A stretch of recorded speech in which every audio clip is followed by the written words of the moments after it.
So my daughter got me a sweatshirt for Christmas that says faith over fear. That's what it says in the front, and it says it in the back in really pretty writing.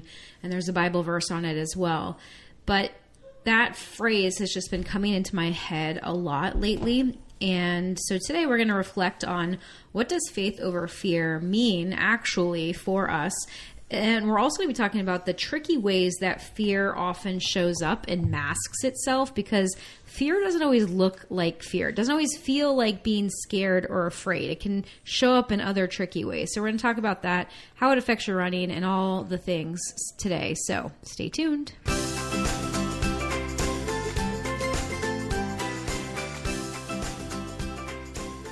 What's up, runners? Welcome back to the show today. What's up, Kev? Hey, how's it going? Thank you guys so much to every single person that reached out about last week's episode. As if you haven't listened to that one, we did a recap on Kevin's experience at the Long Haul 100 this year, and we recorded that episode the day after he finished. So it was very real, very raw. I know I keep saying that phrase, but that's truly the best way to describe it. And I had a lot of people reach out and express how much they appreciated that episode and how real you were in expressing everything that happened with the race and your disappointment and just being very real about it all. Yeah, I don't really remember recording the episode. Did you ever go back and listen to it? Not yet. No. I plan on going back and listening to it because I don't remember what I even said on the episode. Yeah. Like, it was one of those of, hey, let's just put this out there.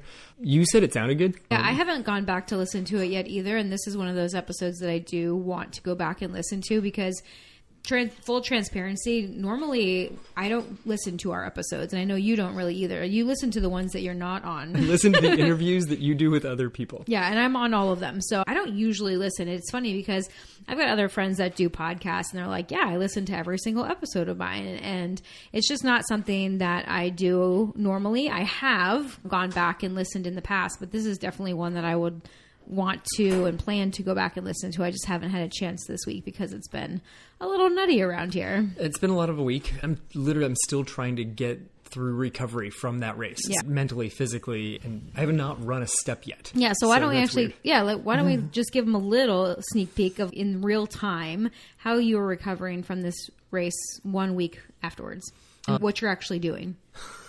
Trying to sleep and eat as much as I can. Yeah.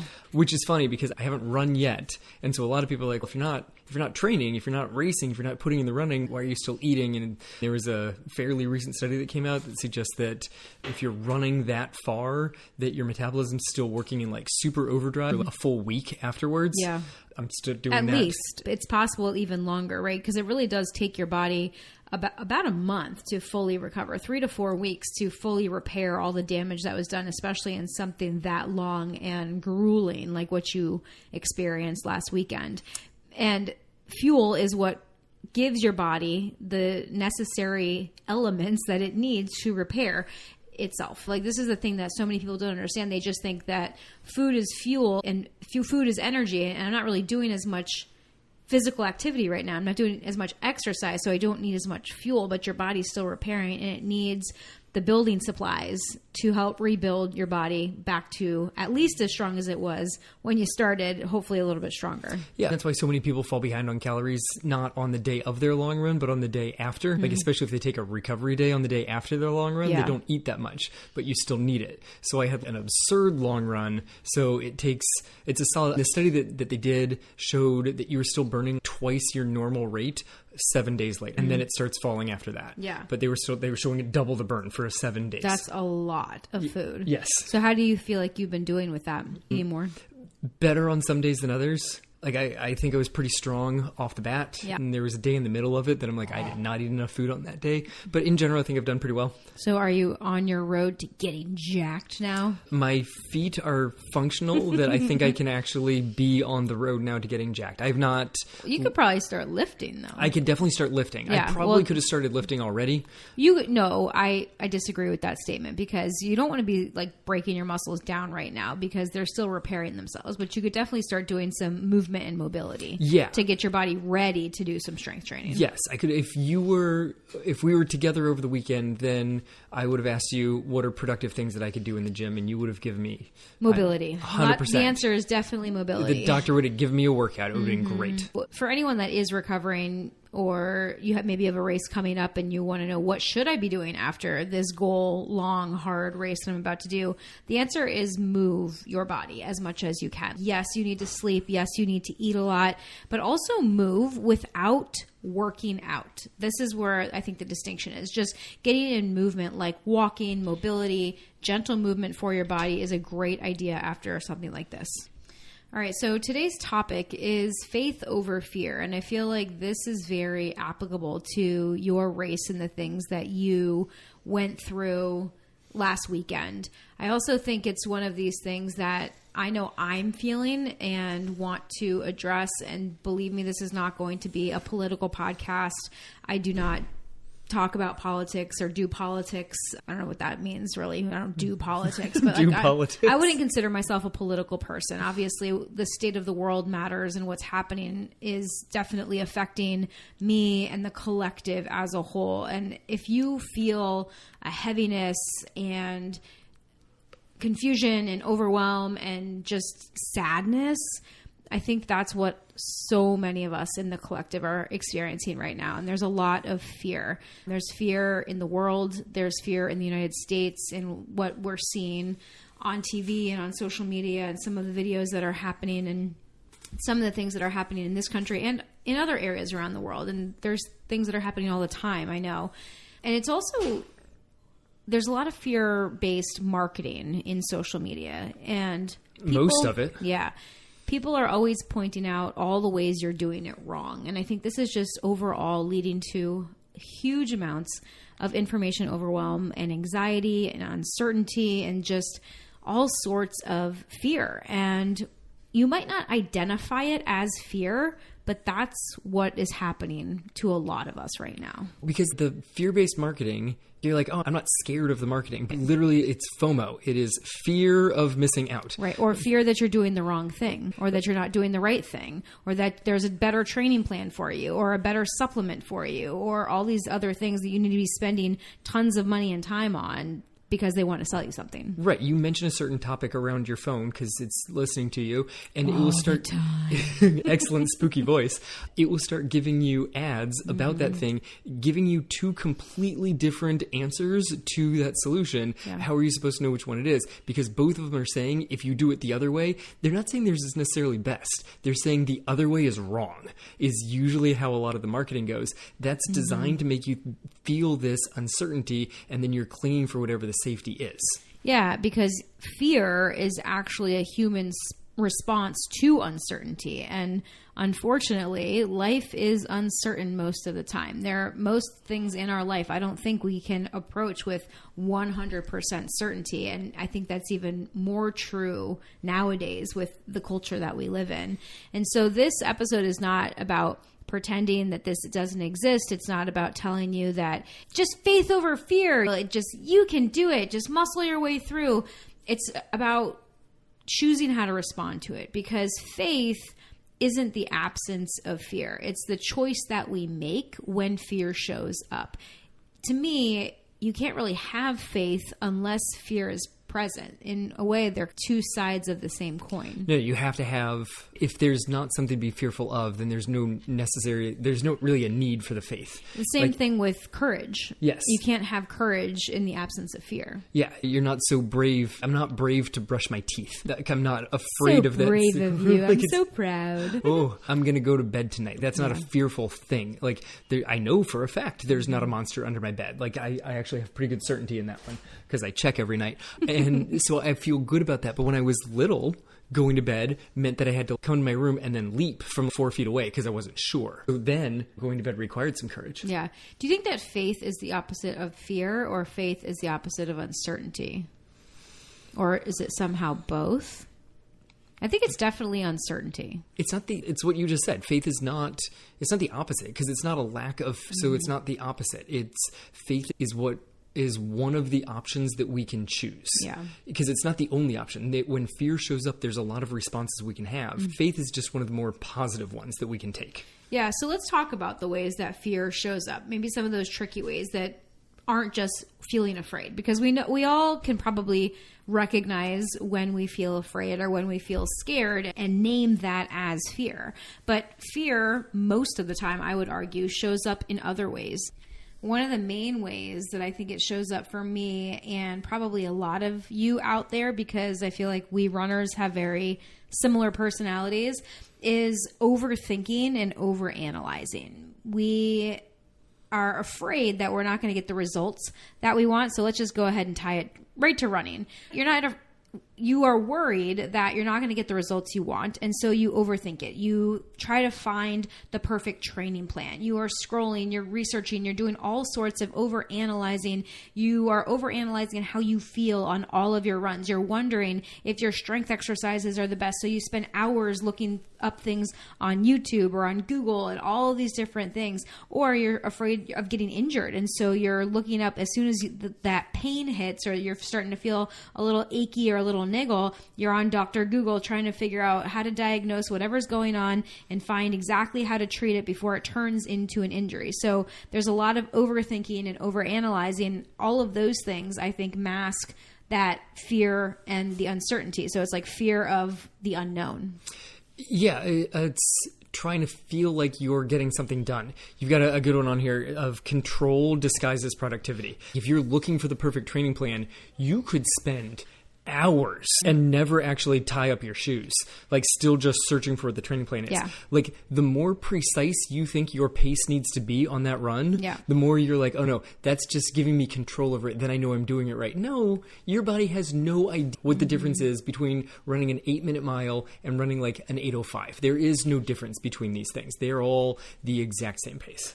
It's not that they're the exact same pace, but it's that your body doesn't really need that level of detail to improve, especially the majority of us that are running at the level that we're running at. Unless you are a professional elite runner that's trying to squeeze out the last 1%, those tiny details don't matter. And that's another way that we overthink and overanalyze, I think, too, is that we're so concerned about some of the tiny, small details, and we're forgetting some of the really big rocks and stones that we need to be paying more attention to. Even when you squeeze down to the tiny details, like we don't have the control over it. Yeah. People are like, oh no, if you have a continuous lactate tester, then you know exactly when you're going too fast and above a threshold.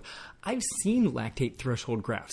There is so much of an art to it. Oh no, you can see that it flattens off here. I'm like, all those dots are still pointing upwards. Like it is a lot of interpretation. Well, and that's some of the downside, I think, of all the information that we have nowadays, too, is it gives us this farce of control. What's the word I'm looking for? No, that's exactly what you're looking for. It's not farce, though. Illusion. That's the word I'm looking for. I know, but farce is possibly better because it's almost comical how we really feel like we're in control because we have all of these measurables. But so many people don't even know what to do with them. Like we have all of these numbers that our watch or the ring or all these different devices want to give us. And really, one of the best things that you can do is say, how do I feel right now? No, 100%. If I don't know what my HRV was last night, then how am I supposed to know if I feel tired or not? But that's the thing, is that these things totally disconnect us from ourselves. And I think that's really just, if we want to expand it out and zoom out, that's what's happening, like in so many areas of our life as well. And this is really where our nervous system comes into play. And I really want to talk about this because this is something that a lot of people don't realize is controlling a lot of how they feel in their everyday life, but also in their running. And also, guys, your running is just part of your everyday life. So it's not like we can keep these two things separate. They're not two separate silos. So all the stress that you're feeling because of what's going on in the world, what's going on in your work life, or maybe your personal life, or your kids' lives, or like all of these different areas of stress, I like to think of it as a bucket. Like all of that stress goes into the same bucket. And your nervous system doesn't know the difference between different types of stress, whether it's physical stress, like really hard training sessions, whether it's a lack of sleep, or financial stress, or personal stress. There's all sorts of things, but it all goes into the same bucket. And when our stress system or our sympathetic nervous system is activated, You guys might have heard of fight or flight, and that's your sympathetic activation. But there's also a third response. It's fight, flight, or freeze. And that's what happens to your body and to your nervous system when you become overstressed, overstimulated, overwhelmed. Your body doesn't really know what to do. So it's fight, flight, and really, I think the most common one, this is why it's so wild to me that we don't talk about freeze as much, because I do think that it is the most common way that we respond when we're overstressed. We just shut down. We don't know what to do. So like our brain and our body just shuts down. I think that it's less talked about because this absurdly high level of constant stress is not normal. Like the whole idea of fight or flight came from there was a stressor, and this like was a lion. Like a lion. And then there was your immediate response to that. Oh, this is an immediate thing that I see. Yeah. What do I immediately do to it? Do I raise up against it or do I run away from it? Is a terrible response to most. If the lion showed up, you have to choose. Do I think I have a chance against it, or should I run away? Freezing is going to be a terrible option. Isn't there like a bear, though, that you are supposed to freeze? Yes. There's like a type of bear. Yes. I don't know if it's a grizzly bear. It's not a polar bear. No, it's not a polar bear. If there's a polar bear, they look so cute, but they're like the most aggressive. No, they're like 12 feet tall, Yeah. and they got claws like Wolverine. No, it's wild. No. You see a polar bear, you're already dead. That's what you got. But I do what you say there because I think it is true, and I don't know if you guys have ever really thought of it this way, because it's stress used to be, okay, it's stress, and now I recover from that stress. Yes. And that's how our nervous system is set up to operate. It's supposed to do. It's what we're supposed to be doing. Like, stress is normal. It's a part of life. It's good for us. That's why we do it to ourselves with running and exercise. Those are all physical stresses that we are intentionally placing on our body. It's good to stress the system. This is how our body adapts. This is what we want. Stress, lifting heavy things, doing hard things, like that's how we grow, and by continuously challenging ourselves. But that sympathetic, that challenge, that stress needs to also be balanced with enough rest and recovery and downtime to let our nervous system switch over into parasympathetic mode.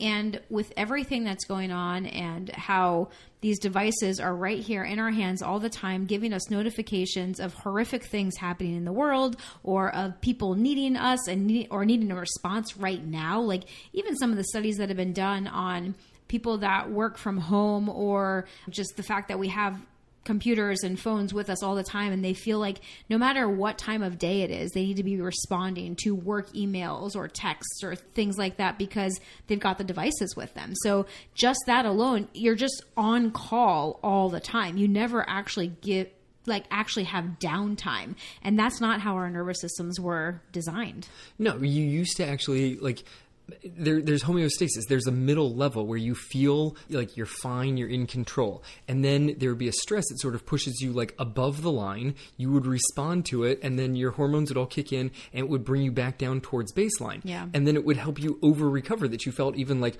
relaxed from baseline. You were under baseline.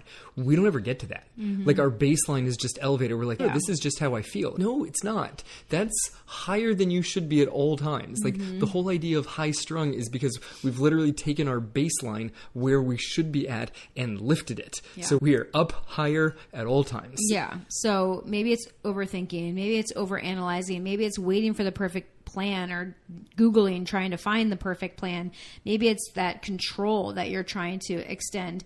Or it could be the opposite, where you shut down, where you're just doom scrolling all the time, or you feel, God, I just wish I could have more motivation. I need motivation. And this is one of the biggest lies, I think, that we tell ourselves and that we are told as well. There's so many people out there that I talk to that think they need motivation, when in reality, they just need more nervous system support, because the reason they don't feel motivated or can't get themselves out the door, can't actually take the actions that they want to take. They want to run, they want to work out, they want to strength train, they want to be healthy, they want to eat more nutritious foods. They want to do the things. They know what they should be doing. They just can't get themselves to do it. Most of the time, that's not a lack of motivation, and it's not a laziness either.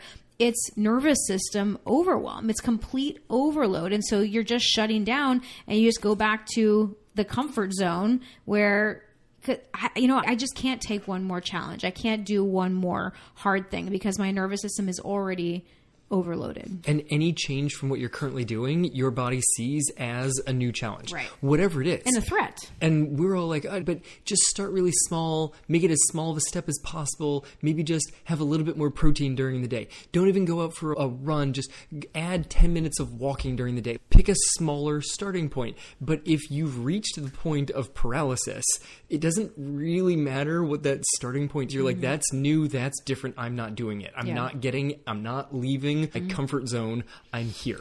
And yes, part of it is just figuring out what that smallest step is that you can feel like, okay, that's not that frightening to me. That doesn't feel like it's that far away from where I currently am. And it's not that it feels frightening either, right? And I want to make sure that I address that, because most of the time people aren't like, oh, I'm scared to do that. It's just that I just can't. Yes. It's that I just don't have the energy. I don't have the bandwidth for it. Yes. I can't even get my shoes on. And they don't know why they can't do it, because it's not scary to put your shoes on. But it's technically fear. It's fear. It's your nervous system. It's fear masquerading as other things. Right, exactly. It's your nervous system saying, I can't take one more thing. Not a chance. I'm We're just not done. doing it. Which is the wildest thing, because oftentimes getting out the door and moving your body is actually going to help you. And we know this also. Right? It's not like we're dumb. That is the tragedy. You all are not dumb people. You know this thing. You know how you feel after you exercise, and you want that. But sometimes your nervous system is just like, not today, and then not tomorrow, and then not the next day. And then it becomes this whole cycle. And then you do become afraid, right? Then you're like, oh God, shoot, I don't want to gain weight. Oh no, I'm going to slow down. I'm not going to be enough. This is going to be so hard. And then maybe you do start to feel afraid, because you're like, oh, I just know it's been so long since I've been out there.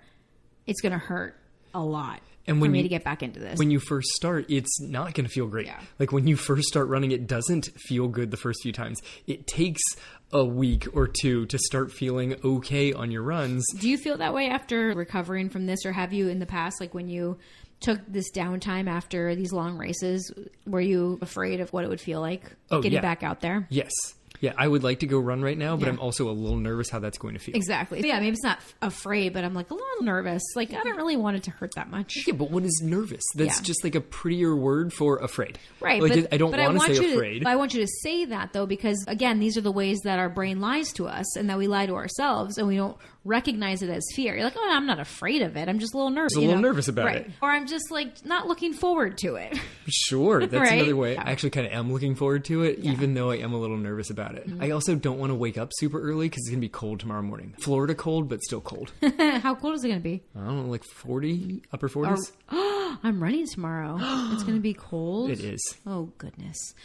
So let's talk about faith over fear then, right? Because now we've talked about some of the tricky ways that fear likes to disguise itself, and you know that we're experiencing this too. And some of this discussion was a little bit around people that are getting back into it, but I want you to hear and make sure that you understand that this is something that we're all going through at some level, to some degree. And maybe it's not, oh, I'm afraid to get back out there. Maybe you're not someone that struggles with consistency.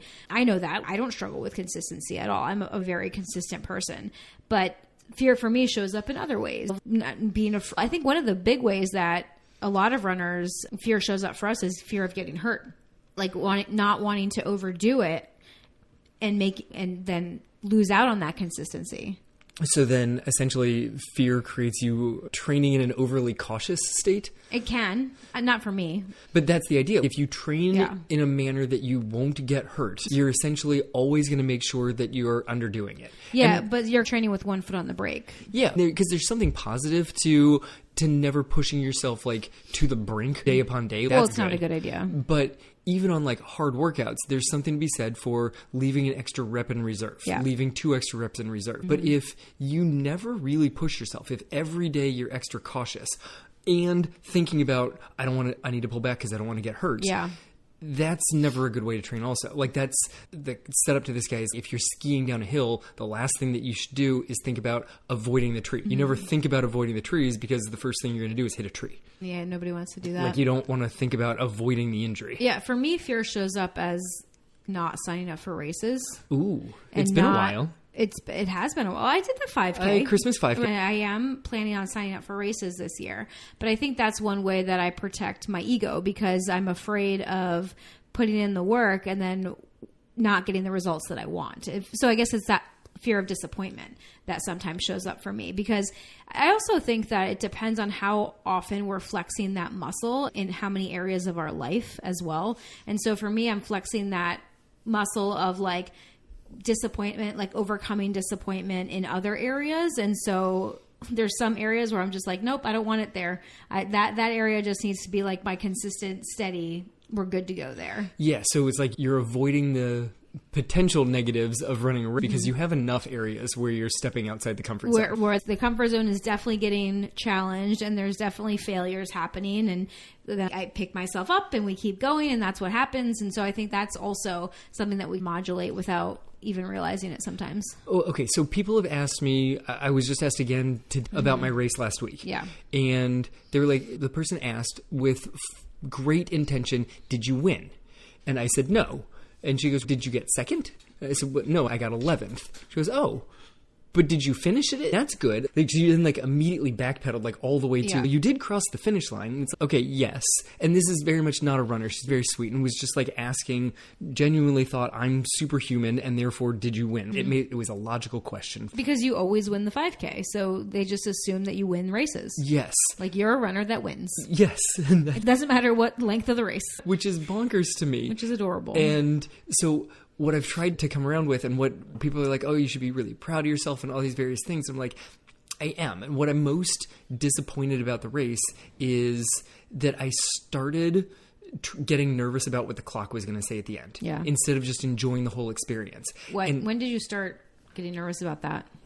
I don't know. It's 8 hours into it. Okay. That's pretty soon. Considering it took you 19 hours to finish. That's pretty quick into the race to start worrying about time. I was at halfway-ish. Yeah. When I started worrying. That's why I don't know exactly, but somewhere around the start of lap 4. Yeah. I was like, okay, now what's going on? That's when I started actually thinking more about the clock. That's when it kind of started going downhill too. But the problem is that in a race, there are benefits of keeping an eye on the clock. If you're in a 5K and you're aiming for certain paces, it's important to know what you hit the 1 mile in. If you're aiming to break 30 minutes, then you need to be under 10 at the 1 mile mark. That's an important thing.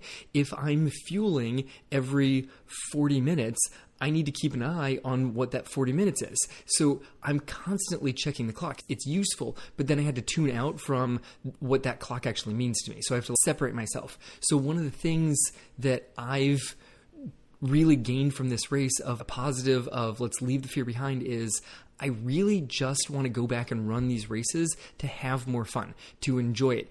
I went into it with such an experimentation mindset, and then I flipped over and I started racing. And I'm looking at it now of that's still a big experiment. What I learned is I can't run these races as though it's a race. That was not a good choice. As soon as my mind went that direction, I started moving in this running to avoid losing. And that was not a good choice. I think that's another way that fear shows up is if you enter a race to try to avoid losing rather than to try and chase down times to see what would happen. Yeah. I am proud that I took it out quick. I know you think that I took it out too fast, but it was nice to see what happened. I wouldn't have known what happened otherwise if I didn't go that fast. Yeah, absolutely. The whole thing is an experiment. Life is an experiment. We try it one way, and we either get the result that we want or the lessons that we need, and then we learn and we try something else the next time. I think even if you had a strategy that worked well for you in a previous 100-mile race, there's not guaranteed that same strategy is going to work for you again. No, 100%. I've watched it happen over 5Ks, so I'm sure that it would happen over something that's going to take hour upon hour upon hour. Yeah. The longer the race, the more possible things can show up. The longer the training cycle, the more possible things can show up. That's why you have to enjoy the cycle. You have to enjoy, which is what you love to do. You enjoy the consistency of the training. It's something that gives you a backstop that you're this is what I do on a regular basis. Yeah, but that's also my safe zone, right? What I was talking about before with my hesitation to sign up for races because of that fear of disappointment. I'm good with my training. I have no problem with there, but that consistency is my safe zone. And so sometimes that fear can limit you because I would like to know that I'm going to train and do well in this race. And obviously there's no such thing. There's no certainty when it comes to racing. And if we're leaning more into that fear, our brain goes to, what if this goes wrong versus faith in this situation would go into, okay, what's the next right step? And I think that you actually did. I think it's funny, like listening to you talk about the race, because I really think that you were somewhere in between faith and fear, and probably oscillating back and forth throughout the course of the race as well. A lot of oscillations. Yeah, because I think that you did demonstrate faith by going for it and be like, you know what, I'm going to race. But maybe that could also have that element of fear in it too. Like, I'm trying to put it together right now in real time in my head. But I think that faith, you just went for it and you were like, all right, let's see what happens. I'm feeling really good. I'm in first place. What if I actually went for this? And you trusted that your body could handle that. And I think that says a lot for you and your confidence as a runner too. Yeah, it's a tricky area because there's some people that I've seen that take races out objectively way too fast. Yeah. And I don't know what too fast is for a 100-mile race. The issue. You haven't done it enough. Exactly. Yeah. But I've run a lot of 5Ks. I've coached people that have run a lot of 5K, like in the cross-country team over the years. I know these ones. So if someone's capable of running like 20 minutes and they take it out at 5 flat, that's not faith that things are going to play out well. That's actually, I'm actually going to set myself up and be like, look, coach, I took it out. I was aggressive, but they're going to blow up. Yeah. It's almost like not studying for a test and then being like, I didn't do very well. Of course you do. You didn't put in the work. The same thing happens in running if you go over the board. Like if you don't put in the training, you're like, I don't know, the race didn't go well for me. Well, you didn't put in the work. But if you go so far over the top, it's going to blow up and you're almost like choosing the path that is clearly this is not going to go well. It'd be like if I entered the ultra and just decided I'm going to try and fast this one. Just no calories the whole time. Oh, that's a very bad idea. And so in that way, going out fast would be fear, like the demonstration of fear. Yep. Whereas the demonstration of faith would actually be holding yourself back and trusting the process and trusting the race strategy that you've either worked out ahead of time or that you have worked out with your coach. Yeah, and you saw me after that first loop. I looked like I was jogging into you. I was in first. I think we shocked both of them. I think we were both a little surprised at that, but I was trotting into you. Yeah, I know. It wasn't like you were out there pushing, but you did flip that over into a plan that you hadn't planned on before. Yes, it's nice to have all the plans in place. That I think is another key. So that's a good way that it can show up in race situations, but what does it actually look like in our daily life? And I think that obviously we're going to talk about this in training, in regards to training, but also in our regular daily life as well, because there's a lot of fear in the world right now. There's a lot of uncertainty in the world because of a lot of different situations that are going on, both here in the U.S. and abroad. And I know that there is this, I can sense this, like this fear in the collective, this heaviness, not just with myself, but with a lot of people that I'm connected to. And I think that can expand out to a lot of people in the world.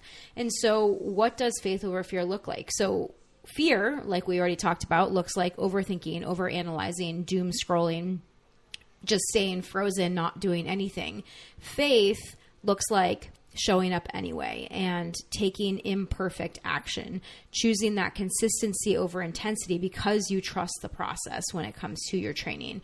It's listening to your body and honoring your body instead of forcing things, because that's definitely something that we do all the time as runners as well, is we think that we need to just push through and muscle through, and that by taking a step back, that's going to set us back.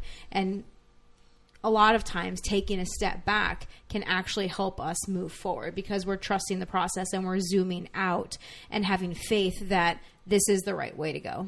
Yeah, if you look at a training plan over the course of 52 weeks, taking 2 days off because your knee's starting to bother you does not look like a bad issue. Mm-hmm. If you're only looking at 1 week at a time, taking 2 days off, you're like, oh my goodness, I've lost so much. Yeah, sure, 2 out of 7 seems like a lot, but 2 out of the 365 no longer looks like that much. There's an interesting point that you had in there where you said taking imperfect action. Yeah. We just talked about, instead of being frozen, taking the next right step. Sometimes that next right step is unclear.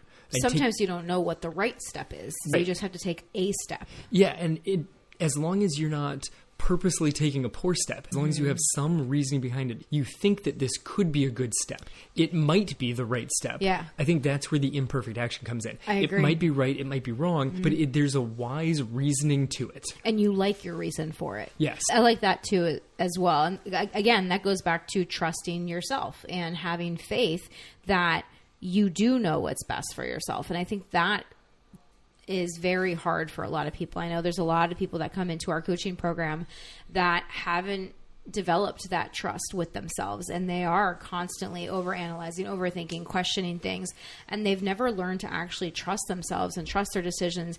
And I truly believe that we all, like, you know what's best for your body. Kevin, you know what's best for your body. I know what's best for my body. We've just been taught to disconnect from our body. So it's really that matter of reconnecting to our bodies, reconnecting to ourselves, reconnecting to the identity that we want to have right now at this point in the journey of our lives, and then letting that lead our actions. That really goes back to our discussions on identity. Who are you? Who do you want to be? And knowing that is a choice every single day, and those actions that you take should come out of that identity that you either believe that you are or that you want to embody. I think that finding your identity of what that actually is, sometimes where you have to really tune into your body, establish what that identity is important. Even if you have a few key values that you like to hold on to. Yeah. Like, one of the things I really like to hold on to is fun and joy. That's part of why this race, as I reached the finish line, I'm like, I didn't have fun for the last several hours out here. That's tricky because that means a lot to me. It's one of my key things. Yeah. And it's tough when the situation that you're in doesn't feel very closely connected to whatever that ideal is. You can still bring it.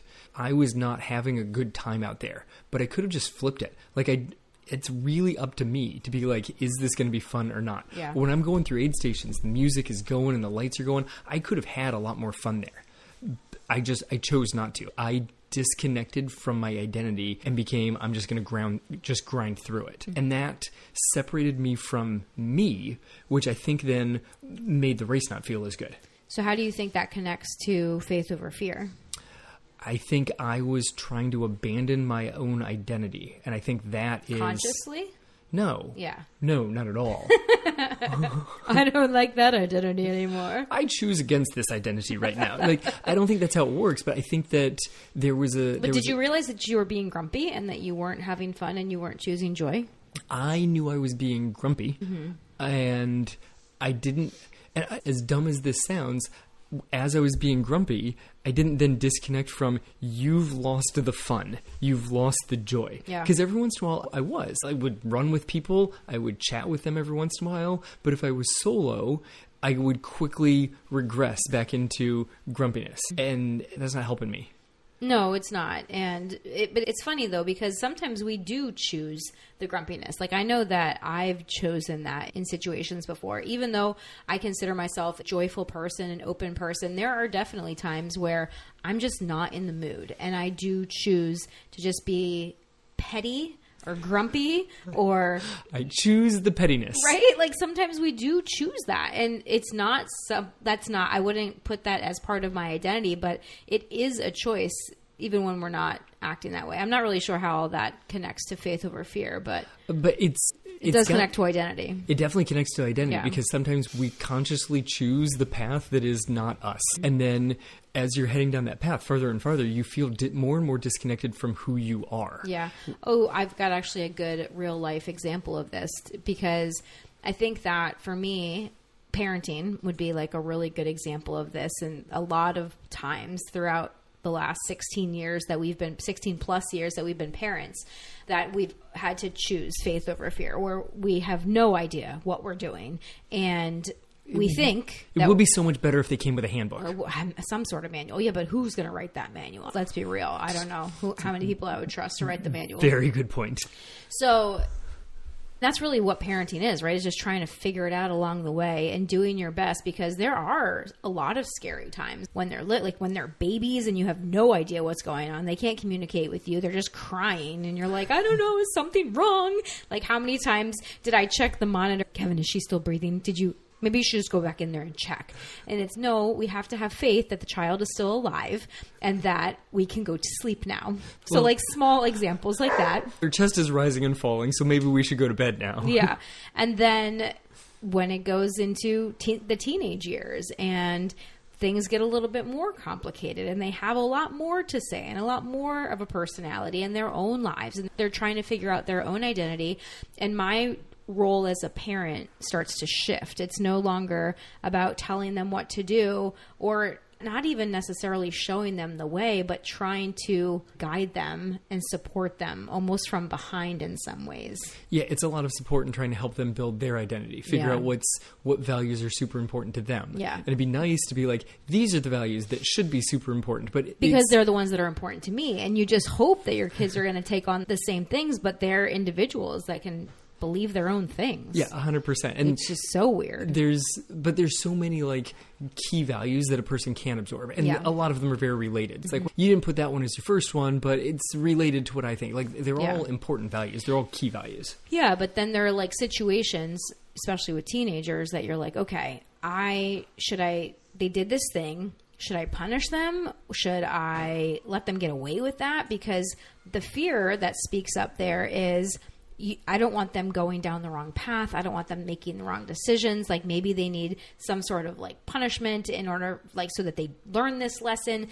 And that's not really the parent that I like to be. I don't really like to punish my kids per se, to try to talk to them and help them figure out like what the best decision is for them and maybe why this choice is not the best thing.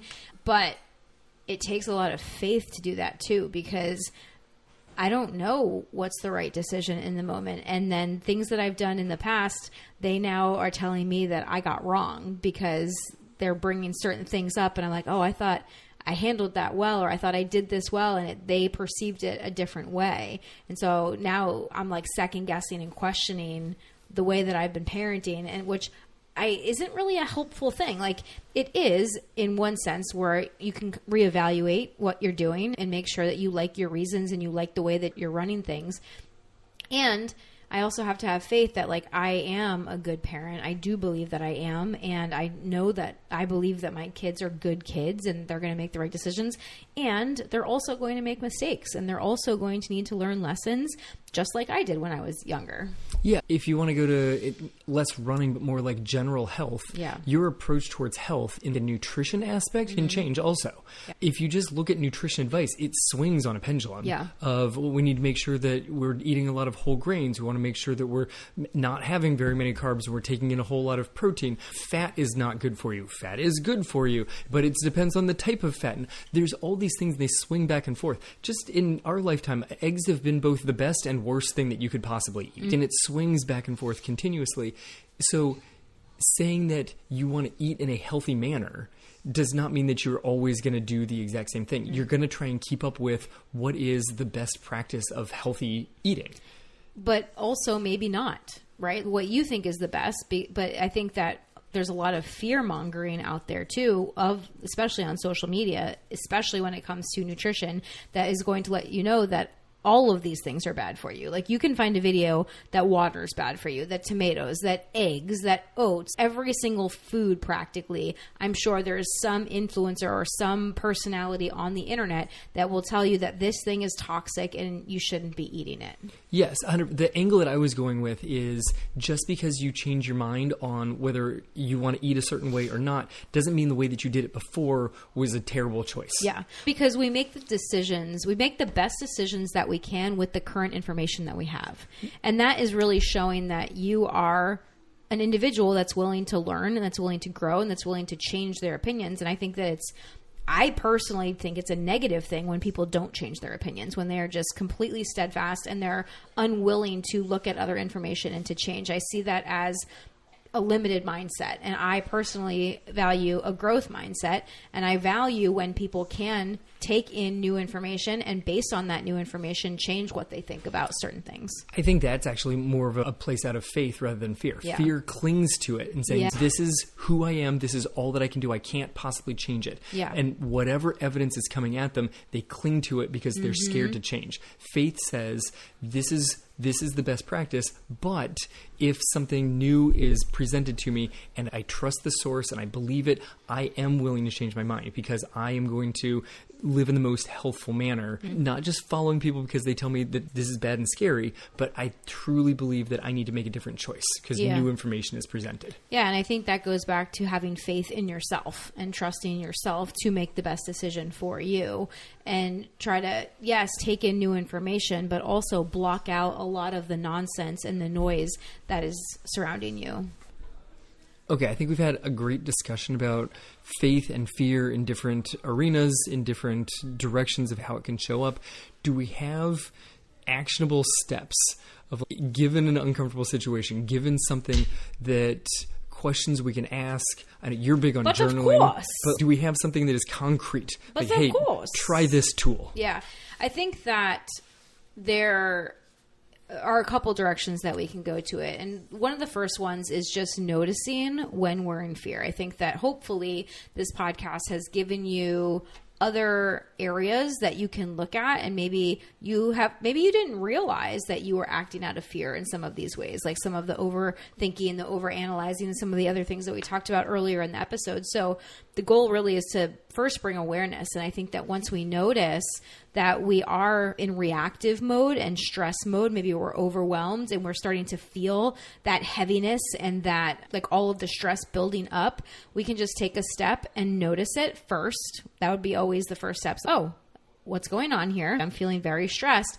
And we just take that moment to pause and breathe. Like when we are in sympathetic nervous system activation, it is much harder to make decisions because your body is just in survival mode and you're in fight or flight or freeze. And so what we want to do is we want to help our body shift over to parasympathetic mode, because in that nervous system state, we're going to be much better at making decisions for ourselves. So the best and easiest way to do that is by taking deep breaths. So I would say to just pause and take 3 to 5 deep breaths, maybe even 1 or 2, and just name the fear. Ask yourself, okay, what am I afraid of here? Or how is this fear? Is something going on here? What's going on, love, right? Check in with yourself. What's going on here? How are we feeling right now? So instead of trying to like just fight it, push it down, push it away, ignore it, we acknowledge it and try to figure out where that feeling is coming from. Okay, so always a good move when you're in a situation that you feel stressed, putting just a brief bit of time between when the stress hits and then you respond to it, so that you have a chance to actually respond, not just initially react, because that react is very often coming from fear. Whereas a response, you take a breath, you pause, you can practically respond to it. And then you can consciously decide how you want to respond for it. So then you can ask yourself, is this decision coming from fear or faith? Or what would faith want me to do in this situation? If I trusted myself, if I trusted my partner, if I trusted God, if I trusted something, how would I react? How would I respond here? What is one small step that I can take without needing that certainty? And I think that will give us that next action that we talked about. And if you're really not sure what that next action is, find support. Ask for support. Maybe that's through prayer. Ask God for help or for support. Maybe you have a community, friends, family, a spouse, a best friend, coaches that can help guide you when you really feel stuck, like you don't know how to proceed. Reach out, find some resources. That's a good one when you've made it to the point of freezing. Yeah. Like you've put the pause in, but you can't unpause. That is a good time to get some support from community, from coaches, from friends, from somebody that can help you. Prayer is a great one on this one. Yeah. Prayer often is sometimes just that little moment that you need of pause, but sometimes you may need a community around you to help you unpause. Yeah. And there are some prayers that I think are really powerful, and one of them is actually, there's 2 that I really love, and they are just a couple of words because I don't need something very complicated, and especially in those moments. So my favorite prayer is "Come Holy Spirit." I knew that one was coming. Did you? It's like we're married or something. You know me. It's like we heard the same sermon from Father Hesberg. Oh, is that where that came from? That is his favorite prayer. I love Father Hesburgh. I miss him. R.I.P. Teddy. But yeah, come Holy Spirit. That's definitely one of my favorite prayers because it's easy. And it's exactly what I need, especially in moments like this. If I'm feeling fear, if I'm feeling stuck or overwhelmed or stressed, I take a deep breath and I just say, come Holy Spirit. And I can even repeat that over and over again. Another really easy one would be, Jesus, I trust in you. That's the divine, what is it? The divine heart of Jesus prayer. It's like the picture of Jesus. I know the picture. It's a sacred heart. The sacred heart, not the divine heart. Sacred heart. The sacred heart of Jesus. That's the sacred heart I'm prayer. with you. I didn't know there was a prayer connected to that one. It's Jesus, I trust in you. Well, I got 1 out of 2. Like, give me the point on that one. But again, that's going directly to faith and trust. So if you don't trust yourself and if you don't trust what's going on in the world, whether you believe in Jesus or God or something else, if Jesus doesn't resonate with you, then say, God, I trust in you, or just, I trust. Maybe that is enough right now as a trust. That might be enough. That could be enough. So I think it's important for us to understand that fear is always going to be here. It's going to be here today. It's going to be here tomorrow in various intensities and frequencies and durations and situations. And faith doesn't eliminate fear. It helps us know the next step to take so that we don't get stuck in fear. So ask yourself, with your running, your training, everything else that's going on in your personal life or the things that are going on in the world, where can you choose faith this week? Where can you lean in to trust and to identity and to allowing yourself to take those small actions despite the fear that you're feeling? Because a lot of times we think that we need to feel brave in order to take action, but you don't actually need to feel brave. You just need to be willing to take the next step. Right. Find your identity, lean into that, and then take what seems like the most appropriate next step. That's where the faith comes. It's taking a step even in the moment of uncertainty. Yeah. And if you want help, we have a great group of runners and coaches over in the Real Life Runners team. You can check out that information on our website, realliferunners.com/team. We would love to support you. If you couldn't tell by listening to our podcast, we don't just talk about running and training with our athletes. We talk about all of these things as well, because there's a lot of things that could be keeping you stuck that have nothing to do with what's actually going on physically in your body, because everything is connected. If you are feeling fear in some other area of your life, it's going to be very hard for you to maintain the consistency or to perform at the level that you want physically. We address all of those things with all of our clients, and we give you so many tools inside of the membership. And I'm actually doing a new thing this year on our coaching calls, because we have a live coaching call every Tuesday where I'm doing like a little Angie's coaching corner and giving everyone like a little coaching speech, I don't know if it's speech, coaching conversation and tool to focus on for the week to help them out in training and really the rest of life. So come check it out. We would love to have you as part of the team. It's a great group of people and we would love to be there for you. And as always, if this episode was helpful and resonated with you, please share it. Please leave us a review so that we can help more runners to choose faith over fear. And thanks for joining us. This has been the Real Life Runners Podcast, episode number 446. Now get out there and run your life.